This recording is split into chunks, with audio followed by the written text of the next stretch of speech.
What's up, lunatics? And in honor of Shark Week and my own personal interest in the matter, I wanted to do a fun little episode about today's Let's Talk topic, which is sharks. In my script it says in honor of Shark Week. It was Shark Week when I wrote it. I know it's not anymore, but we're gonna roll with it. Now, according to the Shark Research Institute, there are over four. Oh fuck! He died. There are over 400 species of shark alive today. Now over the course of Earth existing, there have probably been well over 1,000 sharks. The ones alive today ranging from 8 inches to 40 feet. The earliest known evidence of sharks is a little up for debate, with the earliest dermal denticle fossil being found from about 450 million to 455 million years ago, but it's unclear whether or not it was from a true shark or a shark-like fish. But the first, confirmed evidence, is we're very sure it's a primitive shark, is from 420 million years ago. Forgive my pronunciation, but I'm gonna put the soundbite of Google Translate saying the name of this thing. I don't know if this is correct, but here you go. Elagestolepis. This is the first confirmed primitive shark. That's the fossil that they found. I was trying to say it and trying to figure out what the correct pronunciation is, but the Greek pronunciation, it was different from the English, obviously, and I didn't know which one was correct, and I didn't even know if it was a Greek word. I thought it would be Latin. I don't know.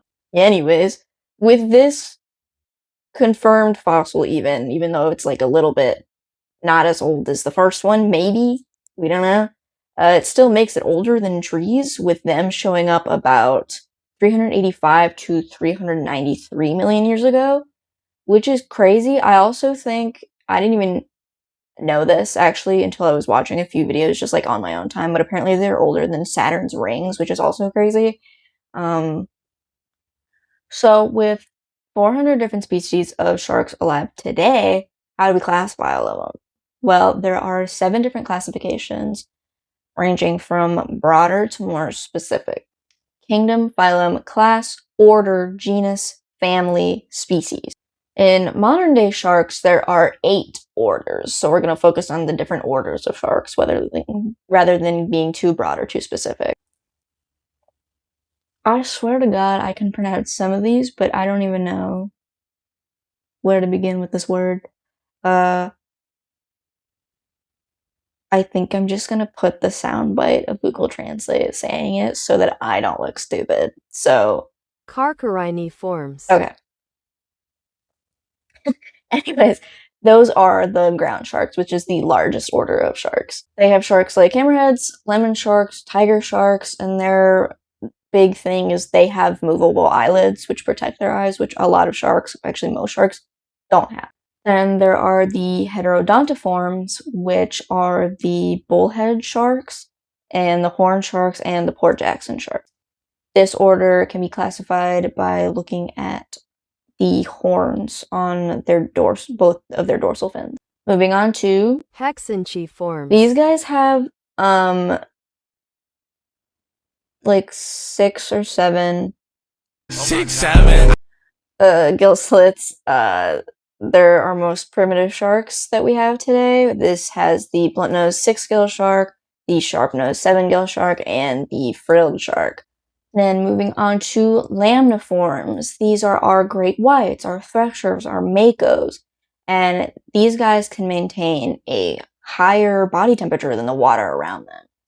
And I think that that's pretty interesting, since I don't think a lot of species can do that. Moving on to Orictolibiforms. These are our carpet sharks. These are, I think, the most diverse group, with the big graceful whale shark and also the small weird wobbegong. Yeah, these guys are in the same order. Along with having some of the more cooler patterns in a lot of different shark species, these guys have spiracles near their eyes. I'm going to try to pronounce this one on my own. Please do not kill me in the comments. But these are the Cristioforiforms. I think I did pretty good on that. These are the saw sharks, and I mean they're pretty obviously named that because of the massive saws on the front of their faces, so we can see where that comes from.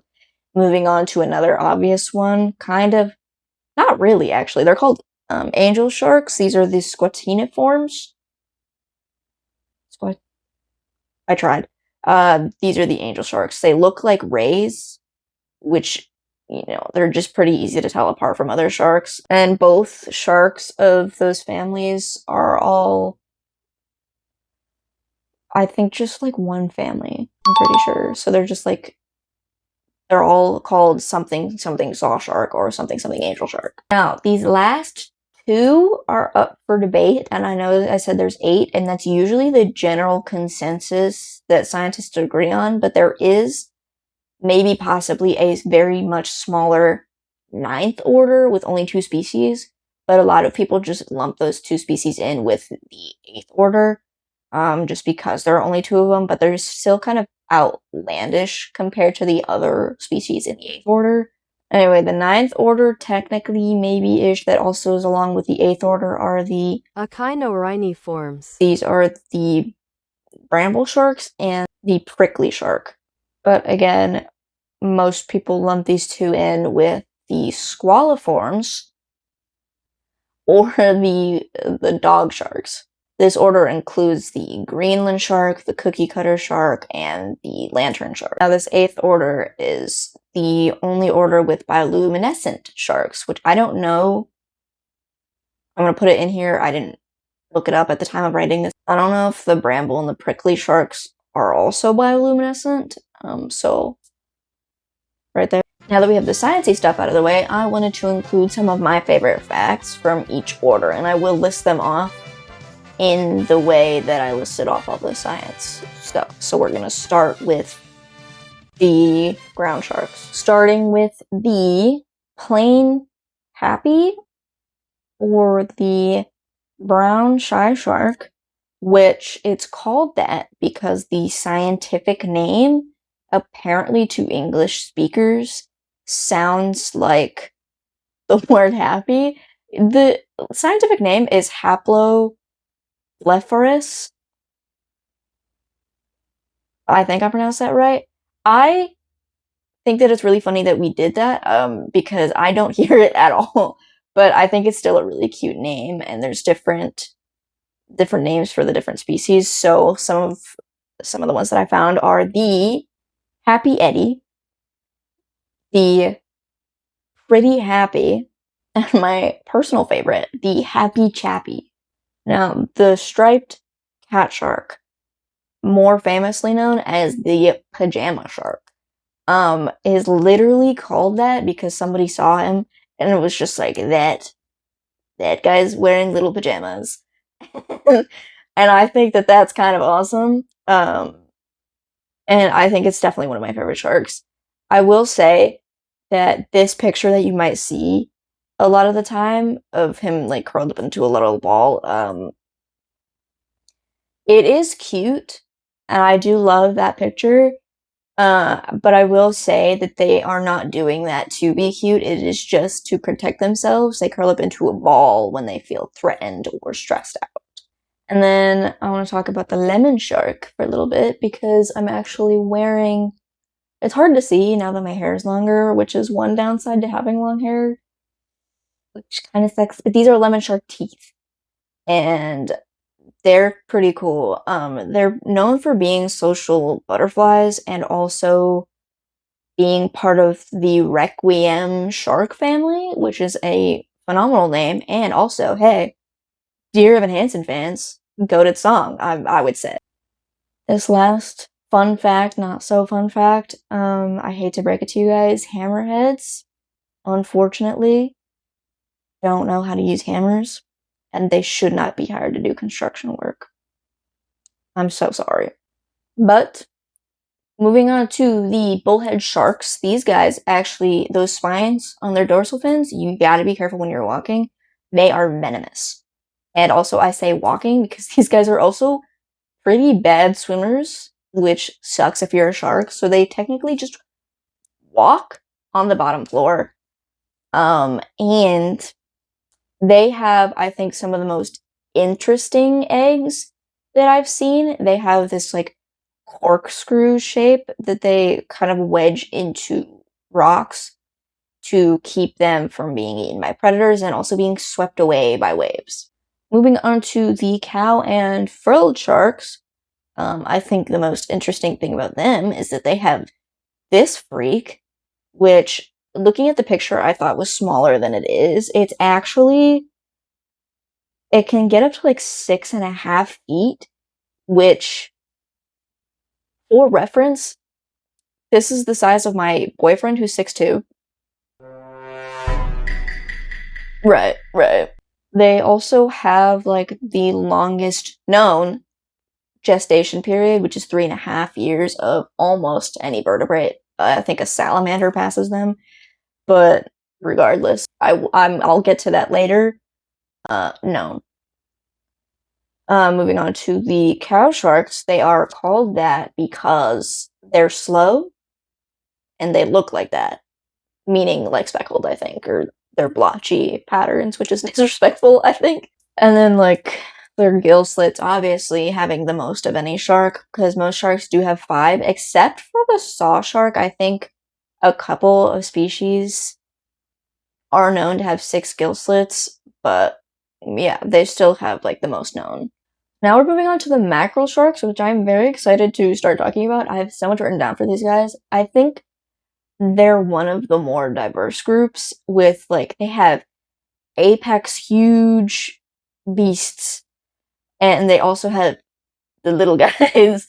Yeah, so I just have more to say about them. So we're going to start off with the mako shark, which is the fastest shark in the world, specifically the short fin mako. The short fin mako can reach speeds up to like top speeds of 46 miles per hour. The highest speed recorded in humans is 8.13, so they're about 5 times faster than us. Just keep that in mind. If you're swimming in the ocean and you see one of them, you're not going to outswim that thing. And the Jaws poster. The Jaws poster was never a great white shark. It was based off of a mako shark that was kept in a museum. I'm going to read this verbatim because this is a lot of information that I'm not going to remember, like specifically names.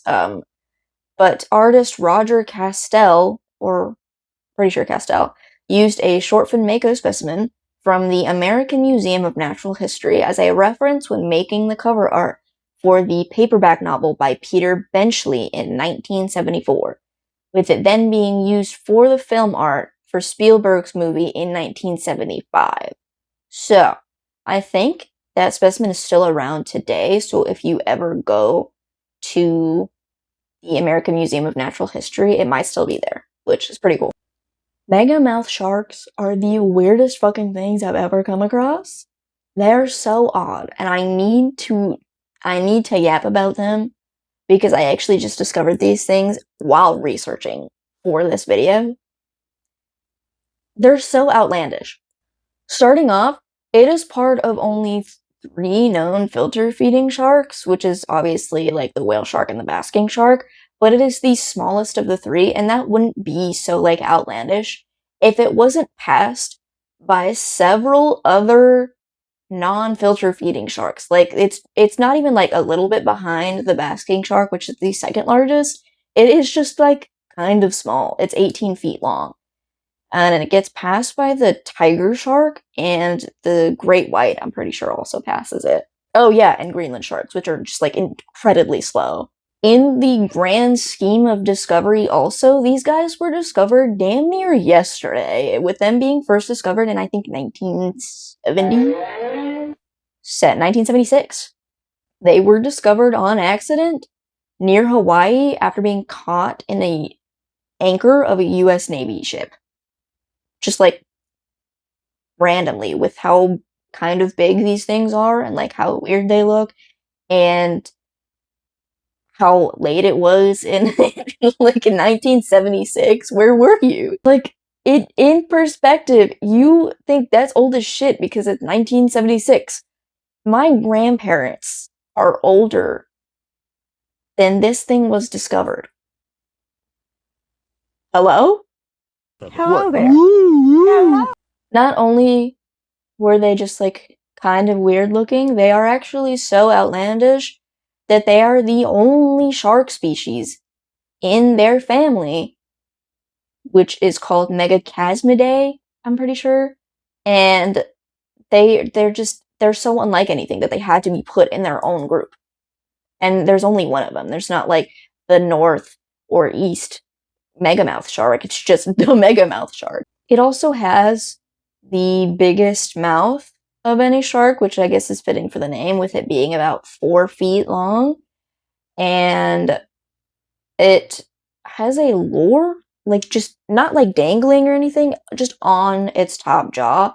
And scientists are unsure whether it glows or if it just like reflects light to lure animals into its mouth. If it glows, I feel like that's pretty weird considering the only other order that has any sort of bioluminescence is not this order. But moving on from these freaks of nature, thresher sharks, which have the longest tail to body ratio, with their tails being about the same length as the rest of their body. But they use those tails like whips to stun their prey, and I think that this looks really freaking cool. Like, I'm gonna show a video.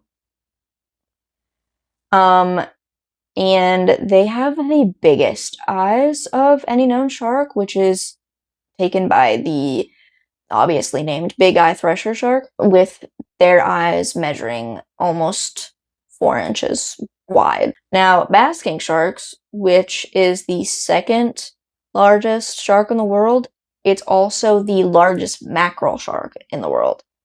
And they look like this,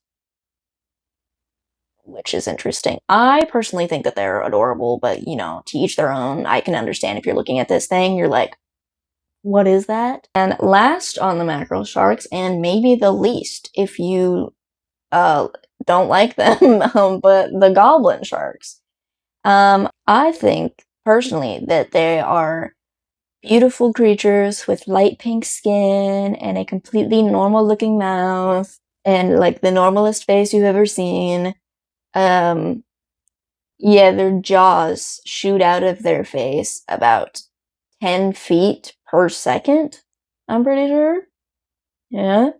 And their skin is pink, not because it just looks like that, it is because their skin is translucent, so that's actually their blood.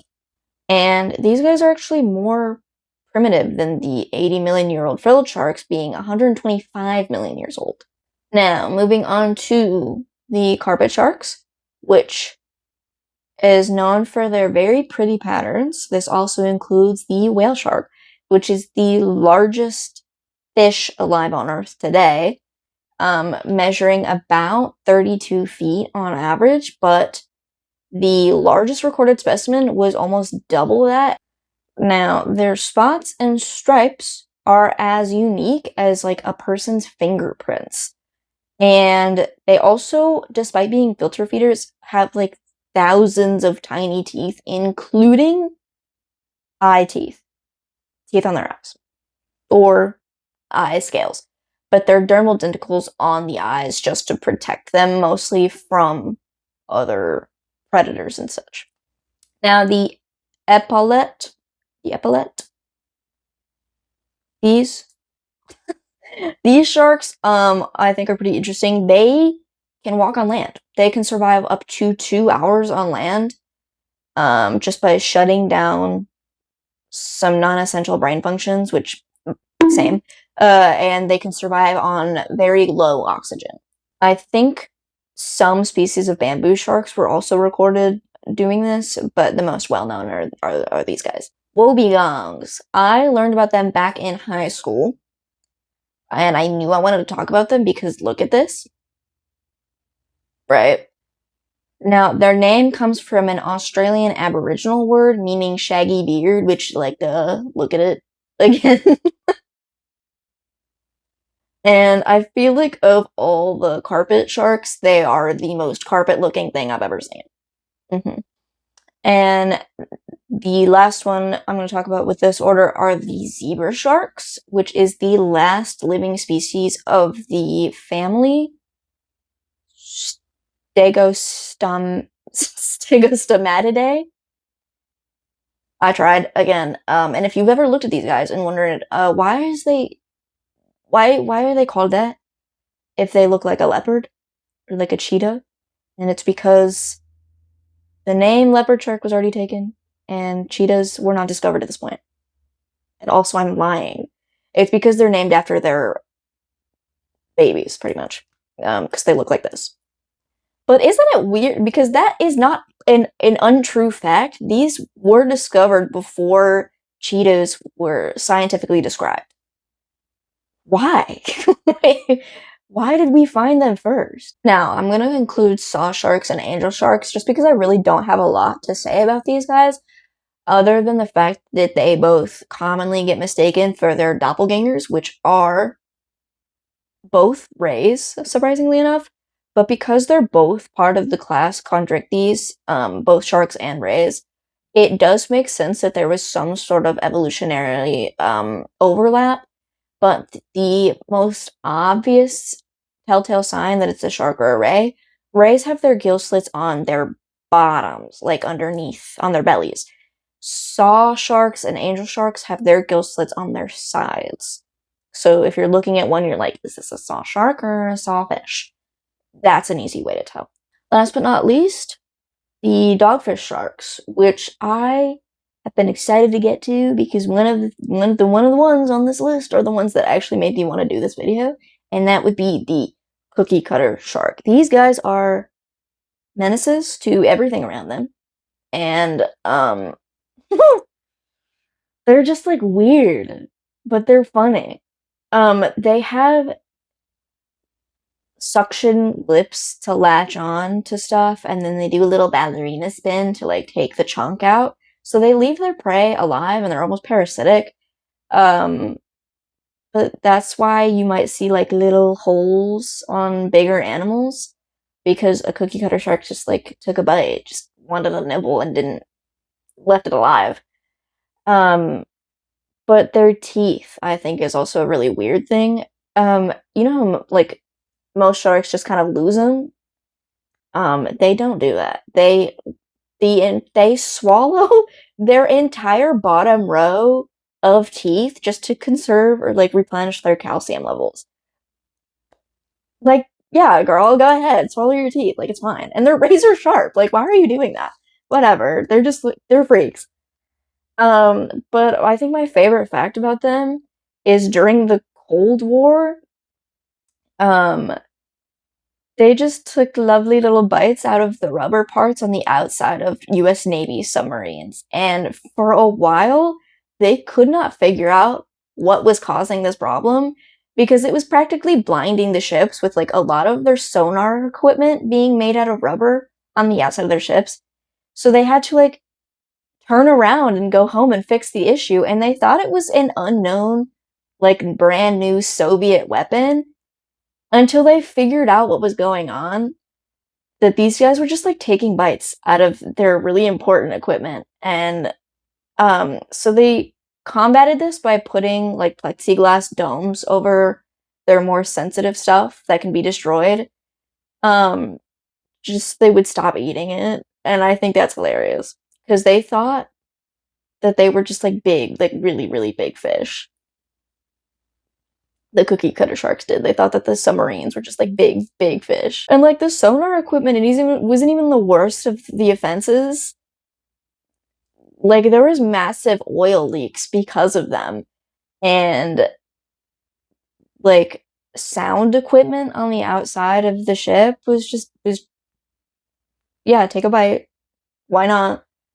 Did it taste good? I don't know. But also actively destroying your own ecosystem just because you wanted a snack is kind of fair.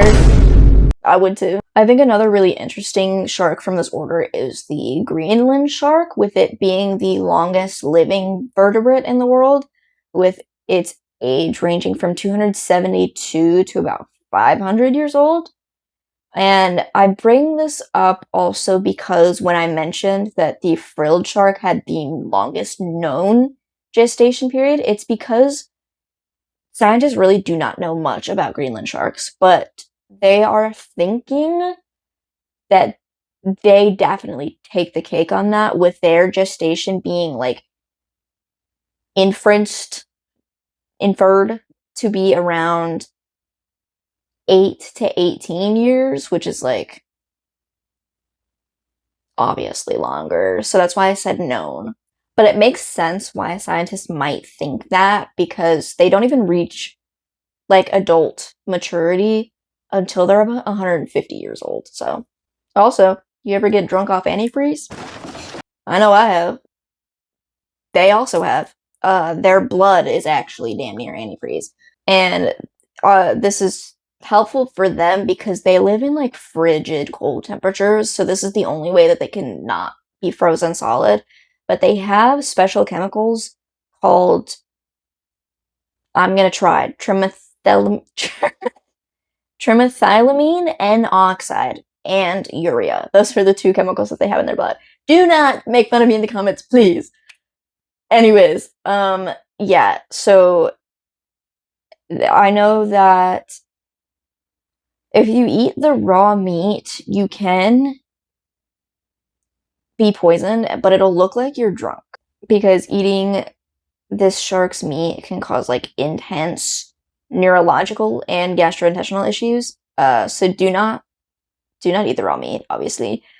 But because these issues make somebody look drunk, local Greenlanders have taken to calling actual drunk people shark sick, which I think is kind of cute.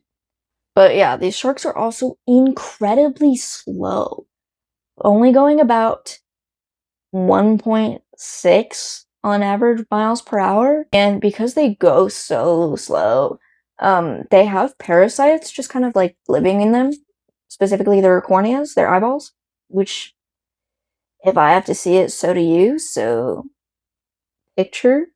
Yeah, these guys, I think they're only known to live in the Greenland shark's eyes. When I was doing research, I actually specifically looked up the parasites, and they're like, yeah, they live in Greenland shark eyes. Nowhere else. Just there. Why did they evolve to do that?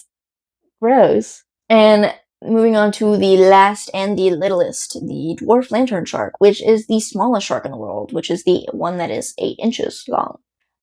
They are not super well known just because they are so, like, they're such deep sea creatures. But we do know they're bioluminescent, obviously, because of the family that they're in. And also, they were also discovered fairly recently, being only discovered in the 80s, which, so was my mom. Yeah, bioluminescent sharks they can do that because of special organs called photophores. The more you know. But that is the last of the fun facts, I'm pretty sure. So, now, if you're watching this, you probably like sharks as much as I do, or you needed the background noise to finish your lunch, which, hey, I do that too. Don't even worry about it. But I have linked my sources below, and I have linked the Shark Research Institute and the World Wildlife Foundation, which I encourage you guys to go take a look at, just because I have some not so fun facts for you. These are just the sharks. This is not all marine animals. This is not the tertiary animals. This is just sharks. So that makes these numbers a little more concerning. But 90 species are critically endangered, 121 species are endangered, and 180 species are vulnerable to extinction. So I've linked those two websites, and I encourage you to do your own research to find some other like conservation organizations. I think that they're a great source for information about how you can maybe help out. It doesn't even have to just be like donation. You can do stuff like I'm doing, just like raise awareness or like something, I don't know. But also pay attention to your current politics. Look at these like anything, because I know it doesn't seem like it could be a political thing, but it so is, because conservation organizations are being defunded and national parks being defunded. Seriously, guys, pay attention. Because it's not just the sharks. Even though, like, sharks are, yeah, really important to their ecosystem. I know that they get a bad rap, so a lot of people are seeing this and, like, maybe not caring, but it's not just that. Like, please, please pay attention. And with that little bummer, I will send you off with 5 of my top favorite sharks, and this is in no particular order, and also is subject to change. I do like a lot of other ones, but I'm gonna say that these are some of my favorite. This also took me like 30 minutes to put together because I could not decide. But if you're seeing this, you should, if you made it this far, you should list off some of your top favorites in the comments. But I would say that my top 5 are the pajama sharks, the chain cat sharks, the horn shark, the cookie cutter shark, and the swell shark. I do have a thing for the little guys. They are just really cute to me, but I do like a whale shark. They're pretty cool. But yeah, that was it for me, and bye y'all. I love you to the moon and back.